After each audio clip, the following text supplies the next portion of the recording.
পড়ার বিষয় পক্ষ থেকে বলছি, তোমরা যারা নেতাজি মুক্ত বিশ্ববিদ্যালয়ে পড়ছো মাস্টার ডিগ্রি বা পিজিতে, এবং তোমরা যারা সেকেন্ড ইয়ার হিস্ট্রি নিয়ে পড়ছো, তাদের যে স্পেশাল 8 পেপার, 8-এর পেপার আছে, অর্থাৎ economic history of modern India, এই পেপারটার আমরা অ্যাসাইনমেন্টের উত্তর নিয়ে হাজির হয়েছি। তোমরা যারা নেতাজি মুক্ত বিশ্ববিদ্যালয়ে পড়ো, তোমরা প্রত্যেকেই জানো যে 9 তারিখ থেকে 9 অক্টোবর দুপুর 2টো থেকে তোমাদের অনলাইন অ্যাসাইনমেন্ট শুরু হয়ে গেছে, যা 16 নভেম্বর দুপুর 2টো পর্যন্ত চলবে। তবে বিশ্বস্ত সূত্রে কিছুটা হলে অস্পষ্টভাবে জানা যাচ্ছে যে এই ডেট হয়তো আরেকটু পেছোবে।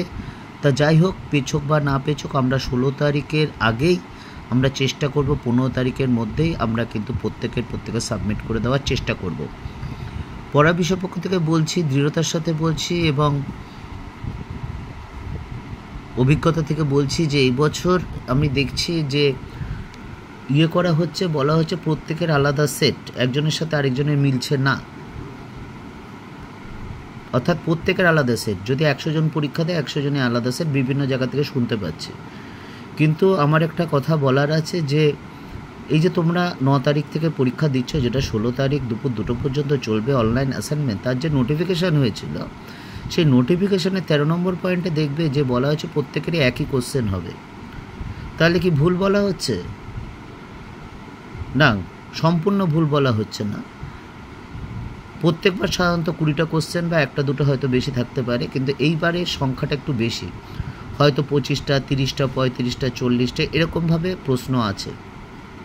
কাজেই তোমরা দুজন যদি পাশাপাশি পরীক্ষা দিতে বসো, কারো হয়তো দেখা গেল 2টো তফাৎ হতে পারে, 4টে, 5টা, 6টা, 7টা, 8টা হতে পারে, কিন্তু একেবারে প্রত্যেকটা প্রশ্ন আলাদা হবে এটা কিন্তু ঠিক নয়। কাজেই বিভ্রান্ত হবে না, বিচলিত হবে না।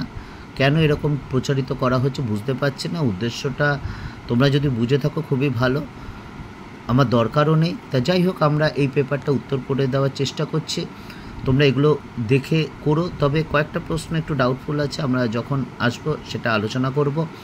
প্রথম প্রশ্নটা দেখো, 1859 সালে বঙ্গীয় প্রজাস্বত্ব আইনে কোন কৃষকদের জমির উপর অধিকার দেওয়া হয়? সঠিক উত্তর হচ্ছে যে কৃষকরা একাধিক্রমে 12 বছর একটি জমিতে চাষ করে। Next, land control and social structure in India history গ্রন্থের সম্পাদক R.E. ফ্রাইকেনবার্গ। নেক্সট, 3টা, growth, stagnation or decline agricultural productivity in British India গ্রন্থের লেখককে সুমিত গুহ। 4টা দেখো, population of India and Pakistan গ্রন্থটি কার লেখা? Kingsley Davies. 5, কোন গভর্নর জেনারেল মহলারি বন্দোবস্ত ত্রুটিগুলো সংশোধনের চেষ্টা করেন? Lord William Bentinck. 6, ভারতের অর্থনৈতিক ইতিহাসে মার্কেন্টাইলবাদ যুগ বলে অভিহিত করা হয় 1757 থেকে 1813 খ্রিস্টাব্দ। নেক্সট, কলকাতা বা মাদ্রাজের মতো শহরকে অপর সম্ভবত আখ্যা দিয়েছেন Milton Singer. Next, 8, the comprador role of the Parsis 1750 থেকে 1850 গ্রন্থটির লেখক অমলেন্দু গুহ। নেক্সট, 9, প্রফুল্লচন্দ্র রায়ের আত্মজীবনীর নাম হলো life and experiments of A Bengali chemist. Next, 10টা, কোন ঐতিহাসিক পাট শ্রমিকদের ইতিহাসের সাংস্কৃতিক চেতনার দৃষ্টিভঙ্গি ব্যাখ্যা করেছেন? উত্তর হচ্ছে দীপেশ চক্রবর্তী। 11, ডেভিড হার্ডিম্যান ভারতীয় কৃষি সমাজকে কী ভাগে ভাগ করেছেন? এটা দেখো বিভিন্ন জায়গায় বিভিন্ন বলছে, পরিষ্কার কোনো কিন্তু উত্তর নেই।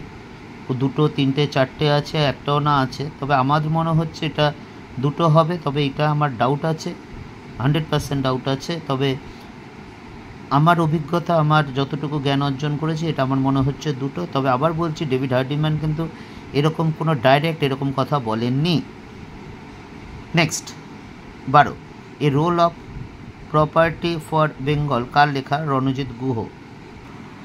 Next, growth of commercial agriculture in Bengal কার লেখা? বিবি চৌধুরী। নেক্সট, 15, কবে মাদ্রাজ লেবার ইউনিয়ন প্রতিষ্ঠিত হয়? 1918 সালে। 15, ইস্ট ইন্ডিয়া কোম্পানি দ্বৈত শাসন ব্যবস্থা কবে অবলুপ্ত করেন? 1772 সালে। 16 ঔপনিবেশিক বাংলায় কোন জমিদার পাটনি প্রথা চালু করেন?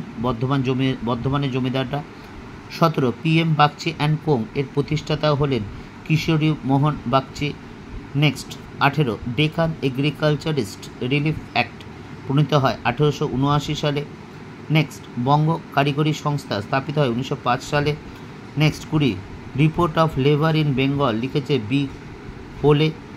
21 গ্রামীণ ধনী কৃষকদের গ্রামীণ পুঁজিপতি আখ্যা দিয়েছেন চিত্তব্রত পালিত।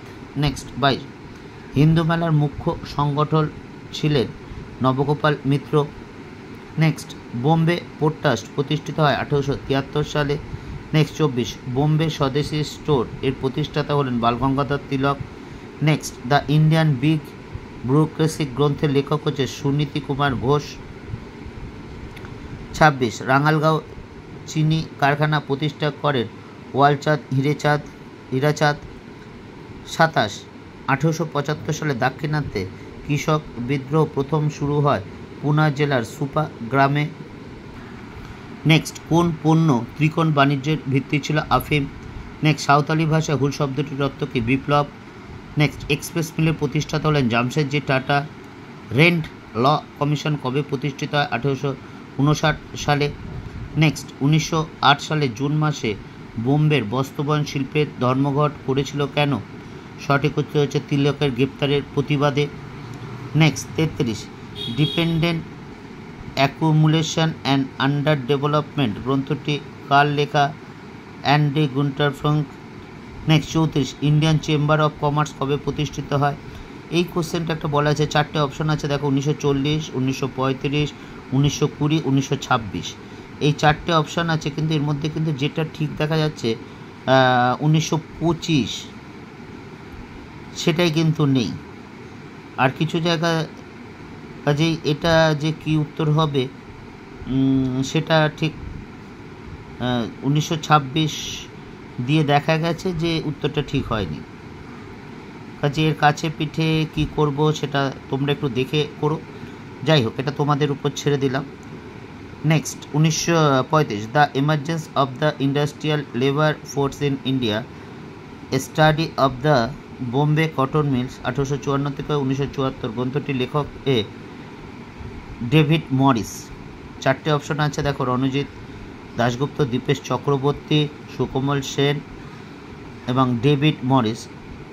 ডেভিড মরিসটা সঠিক উত্তর। পরের বিষয় পক্ষ থেকে এতটুকুই। আমরা ইতিহাসের প্রত্যেকটা পেপার দিয়ে দিয়েছি, 8টা পেপারই, এবং 8টার যে 2টো স্পেশাল পেপার আছে সবটা দিয়ে দিয়েছি। এছাড়া আমরা বাকিগুলো এডুকেশান বা পল সায়েন্স বা বাংলা বা দিয়ে দেওয়ার আমরা চেষ্টা করছি। চলে এসছে, তবে কি বলো তো, অর্ধেক আমরা দিতে চাইছি না, যাতে দেওয়ার সাথে সাথে যারা এডুকেশনে দিচ্ছ একটু ধৈর্য ধরো আজকের দিনটা, কারণ 20টা 25টা কোশ্চেন পেয়েছি, কিন্তু সেটা দিয়ে কিন্তু হবে না। আমরা চাই আমাদের যেটা দেখে করবে একটা দেখে করো। আর অনেক জায়গায় দেখছি 20টা দেওয়ার কথা, মিনিমাম 12টা 15টা দিয়ে ছেড়ে দিচ্ছে, বাকিগুলো দিচ্ছে না। এমনিতেই তো 20টা নেই, তাও তারা দিচ্ছে না। তা যাই হোক, পরের বিষয় পক্ষ থেকে এতটুকুই। অগ্রিম শুভেচ্ছা রইল। ইতিমধ্যে তোমরা জানো ইতিহাসে সাজেশান দিয়ে দিয়েছি। আমরা অ্যাসাইনমেন্টের পর একটা ফাইনাল সাজেশান দেবো, এবং যে সাজেশানগুলো দেবো সেই নোটগুলো আমরা তোমাদের সামনে দিয়ে দেবো এবং বুঝিয়ে দেওয়ার চেষ্টা করবো। কারণ আমরা মনে করি যে যদি বুঝে পড়ো তাহলে সেটা কিন্তু তুমি লিখে আসতে পারবে, আর যদি চোখ কান বুঝে মুখস্থ করো, ভুলে গেলে কিন্তু হয়ে গেল, সেটা কোনো কাজে লাগবে না। আরেকটা কথা তোমরা জানো, আমরা আগেও বলেছি, আমাদের পড়া বিষয় চ্যানেলটা আমি একক নয়, আমার দীর্ঘ 23-24 বছর অভিজ্ঞতা ছাড়াও আরও 13 জন শ্রদ্ধেয় শিক্ষক শিক্ষিকা আছেন যারা বিভিন্ন স্কুল কলেজের সাথে যুক্ত। এর মধ্যে 3 জন কেরিয়ার কাউন্সিলর আছেন। সবচেয়ে যিনি অভিজ্ঞ, তিনি প্রায় 37-38 বছরের অভিজ্ঞতা সম্পন্ন। আমরা তাকে দাদা, আমাদের থেকে অনেক সিনিয়র। কাজে তোমরা MA পাস করার পর কী করতে চাও এই সম্পর্কে যদি তোমাদের জানার ইচ্ছা থাকে আমাদের বলো, ডেসক্রিপশন বক্সে জানিও, আমরা তোমার সমস্যার সমাধান করার চেষ্টা করব। পড়া বিষয়ের পক্ষ থেকে এতটুকুই। অগ্রিম শুভেচ্ছা রইল সকলের জন্য। অ্যাসাইনমেন্টে সবাই খুব ভালো নাম্বার পাও, শুধু অ্যাসাইনমেন্টে না, পুরো লেখা পরীক্ষায় খুব ভালো নাম্বার পাও। আর যদি ভালো লাগে আবার অনুরোধ রইল, চ্যানেলটা লাইক করে সাবস্ক্রাইব করো, কারণ তোমাদের ভালোবাসাই কিন্তু আমাদের একমাত্র কাম্য।